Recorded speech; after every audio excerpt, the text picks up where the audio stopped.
Hi dear friends, welcome back to our channel Kitchen Petals.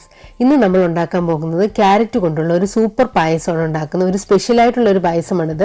എല്ലാവർക്കും തന്നെ ഇഷ്ടപ്പെടും. വളരെ എളുപ്പത്തിൽ നമുക്ക് തയ്യാറാക്കി എടുക്കാം. അപ്പോൾ നമുക്ക് അതിന്റെ പ്രിപ്പറേഷൻ എങ്ങനെയാണെന്ന് കാണാം. അതിനു മുന്നേയായിട്ട് നമ്മുടെ ചാനൽ ആരെങ്കിലും പുതിയതായിട്ട് വന്നിട്ടുണ്ടെങ്കിൽ സബ്സ്ക്രൈബ് ചെയ്യാനായിട്ട് മറക്കരുത്. അപ്പോൾ നമുക്ക് എങ്ങനെയാണ് ഈ സ്പെഷ്യൽ ക്യാരറ്റ് പായസം ഉണ്ടാക്കുന്നതെന്ന് കണ്ടു നോക്കിയാലോ.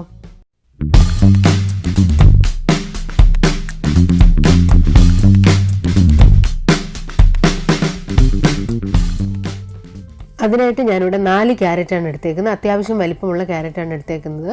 നിങ്ങൾക്കിത് ആദ്യമേ തന്നെ ക്യാരറ്റ് പ്രത്യേകം ഇട്ട് വേവിച്ചിട്ട് അങ്ങനെ പായസം ഉണ്ടാക്കണമെങ്കിൽ ഉണ്ടാക്കാം. ഞാനിപ്പോൾ ചെയ്യാൻ പോകുന്നത് ക്യാരറ്റ് വേവിക്കാതെ ബ്ലെൻഡ് ചെയ്തെടുത്തിട്ടാണ് ചെയ്യുന്നത്. അതിനായിട്ട് ഞാൻ ക്യാരറ്റ് തൊലിയൊക്കെ കളഞ്ഞിട്ട് ചെറിയ പീസസ് ആക്കി കട്ട് ചെയ്തെടുത്തിട്ടുണ്ട്.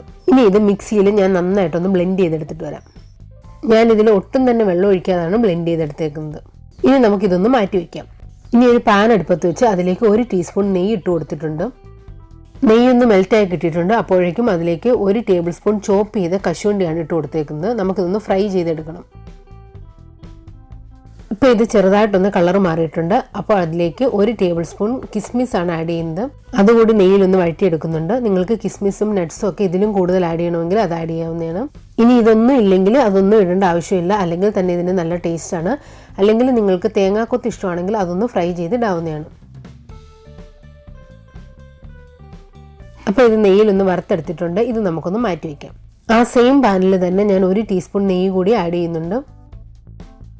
ഇനി ഇതിലേക്ക് നമ്മൾ പേസ്റ്റ് ആക്കി വെച്ചേക്കുന്ന ക്യാരറ്റ് കൂടി ഇട്ട് കൊടുത്ത് നമുക്ക് നന്നായിട്ടൊന്ന് വഴറ്റിയെടുക്കണം. അതേപോലെ ഫ്ലെയിം ലോയിലായിരിക്കാനും പ്രത്യേകം ശ്രദ്ധിക്കുക.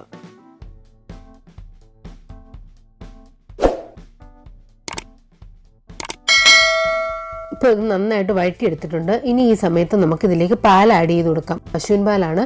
2 ഗ്ലാസ് ചേർത്ത് കൊടുക്കുന്നുണ്ട്.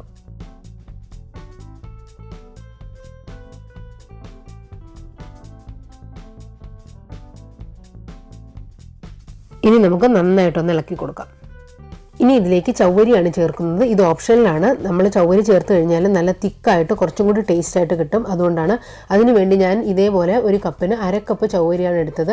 ചവ്വരി ഞാൻ 1 മണിക്കൂറിന് മുന്നേ തിളച്ച വെള്ളത്തിൽ ഒന്ന് കുതിർക്കാനായിട്ട് വെച്ചിട്ടുണ്ടായിരുന്നു. അപ്പോൾ നമുക്ക് പെട്ടെന്ന് വെന്ത് കിട്ടും.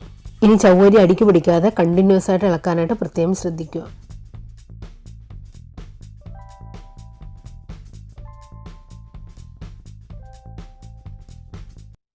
ഇനി ഇതിലേക്ക് മധുരത്തിന് ആവശ്യമായിട്ടുള്ള പഞ്ചസാര ചേർത്ത് കൊടുക്കാം. ഞാൻ ആ ചവ്വരി എടുത്ത സെയിം കപ്പിന് 1/2 കപ്പ് പഞ്ചസാരയാണ് ചേർത്ത് കൊടുക്കുന്നത്.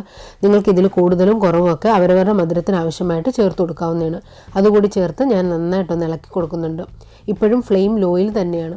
ഇത് കുറുകി വരാനായിട്ട് തുടങ്ങിയിട്ടുണ്ട്. ഈ സമയത്ത് നമുക്ക് ഏലക്ക ചേർത്ത് കൊടുക്കാം. ഞാനിവിടെ 4 ഏലക്കയാണ് ചേർത്ത് കൊടുത്തത്. അത് തൊലിയോടുകൂടി തന്നെ നന്നായിട്ടൊന്ന് ചതച്ചിട്ടാണ് ചേർത്ത് കൊടുത്തേക്കുന്നത്. ഇനി ഇതിലേക്ക് ഫ്രൈ ആക്കി വെച്ചേക്കുന്ന കശുവണ്ടിയും കിസ്മിസും കൂടി ചേർത്ത് കൊടുക്കുന്നുണ്ട്.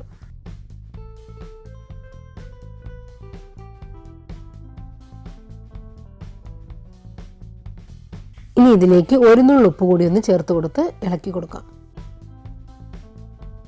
ഇനി ഞാൻ 1 ടീസ്പൂൺ നെയ്യ് കൂടി ഇതിനകത്ത് ചേർക്കുന്നുണ്ട്. നമ്മൾ ഓൾറെഡി 2 ടീസ്പൂൺ നെയ്യ് ചേർത്ത് ഇതിൻ്റെ ആവശ്യത്തിന് വേണ്ടി എടുത്തിട്ടുണ്ടായിരുന്നു. അപ്പം നമുക്കിനി അഡീഷണൽ ആയിട്ട് വേണ്ടെങ്കിൽ ചേർക്കണ്ട. ഇനി നമുക്ക് കണ്ടിന്യൂസ് ആയിട്ട് ഇളക്കി കൊടുത്ത് പായസം റെഡിയാക്കി എടുക്കാം. ഇപ്പോൾ ഇവിടെ പായസം നന്നായിട്ട് കുറുകി കിട്ടിയിട്ടുണ്ട്.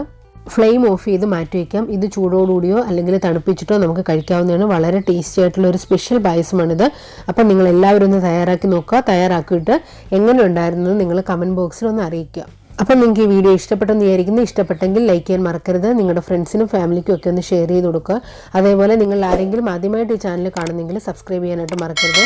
പിന്നെ ഫേസ്ബുക്ക് പേജിൻ്റെ ലിങ്ക് ഞാൻ താഴെ കൊടുത്തിട്ടുണ്ട്. അതുകൂടി ഒന്ന് ഫോളോ ചെയ്യാനായിട്ട് മറക്കരുത്. അപ്പം നമുക്ക് അടുത്തൊരു വീഡിയോയിൽ ഉടനെ കാണാം. ബൈ.